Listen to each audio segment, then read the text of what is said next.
ass back like a boom boom boom boom boom.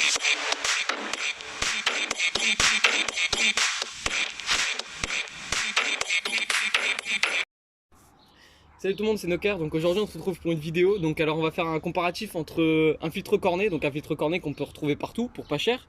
Donc c'est un TNT tuning ici, donc 15 euros, donc c'est pas cher du tout. Et une boîte à air, donc avec le filtre à air à l'intérieur, une mousse qui coûte environ 7 euros, ça dépend des marques. Voilà. Donc ça c'est un cornet. Donc si vous savez pas à quoi ça ressemble à ça. Donc ça permet de faire plus de bruit. Donc à part plus de bruit, si vous avez un kit, faut mettre dessus, vous allez gagner en performance. Mais par contre, les désavantages que ça a, quoi, c'est le bruit déjà. C'est peut-être un avantage, mais aussi un désavantage parce que il y a aussi les flics, etc., qui pourraient vous emmerder avec ça. Et aussi un deuxième désavantage, c'est que sous l'eau, c'est pas forcément conseillé. Et puis, comme vous pouvez le voir, c'est vraiment de la mauvaise qualité, quoi. Vous voyez, c'est vraiment le filtre air, le filtre cornet qu'on retrouve un peu partout, et malheureusement, c'est pas de la très bonne qualité. Et même à l'intérieur, ça ressemble à ça, quoi. C'est pas ouf, quoi. C'est vraiment pas ouf. Donc voilà. Et par contre, hop, je vais vous montrer à quoi ça ressemble. Donc normalement tout le monde a ça d'origine. Donc c'est une boîte à air. Donc vous avez les vis. À l'intérieur vous avez une mousse. Et puis ensuite vous partez directement dans le carbu.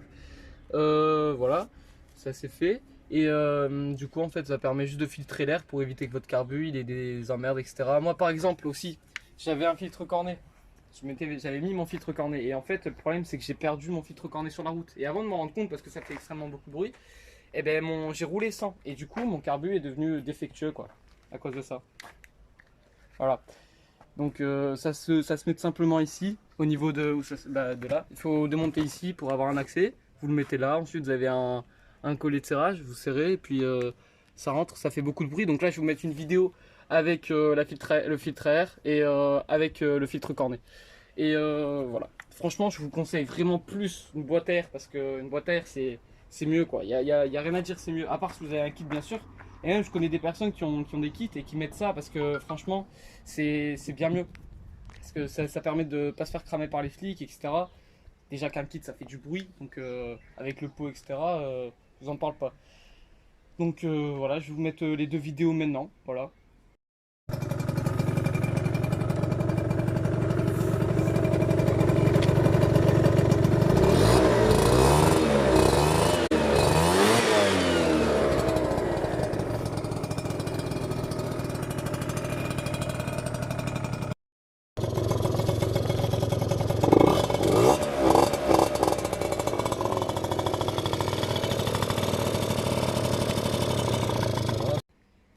Donc là, on va passer à la conclusion. Donc, filtre cornet, moi je l'ai mis.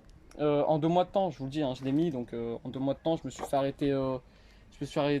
arrêter, pardon, 3-4 fois. Et depuis que j'ai remis, aussi, en fait, je me faisais souvent arrêter parce que j'avais le pot, donc ça gueulait encore un peu plus. Et depuis que j'ai remis la boîte à air, je me suis fait contrôler une seule fois pour un contrôle de routine, c'est tout. Et voilà.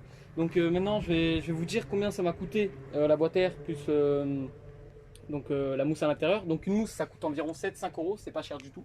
Même moi j'ai de la marque pour 7 euros, j'ai eu de chez KTM. Et donc la boîte à air ça dépend un peu de la pièce que vous avez, quoi, que vous devez avoir besoin.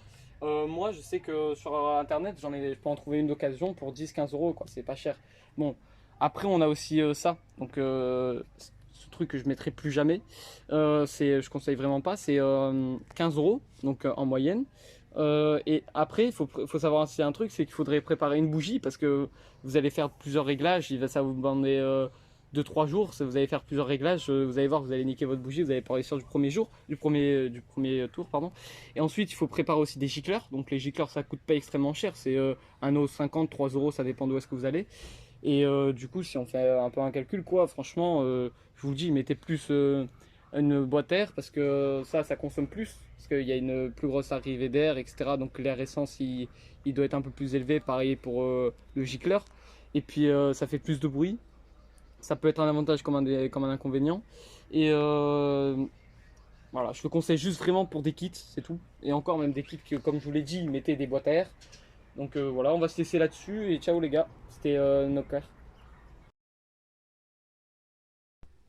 Ouais les gars, je vous prends donc à la fin de la vidéo pour vous dire que la chaîne de mon caméraman sera dans la description, donc c'est Morvi. Il fait un super contenu, c'est propre, c'est nickel, il y a plein de tutos, donc allez check. Merci les gars, et à la prochaine.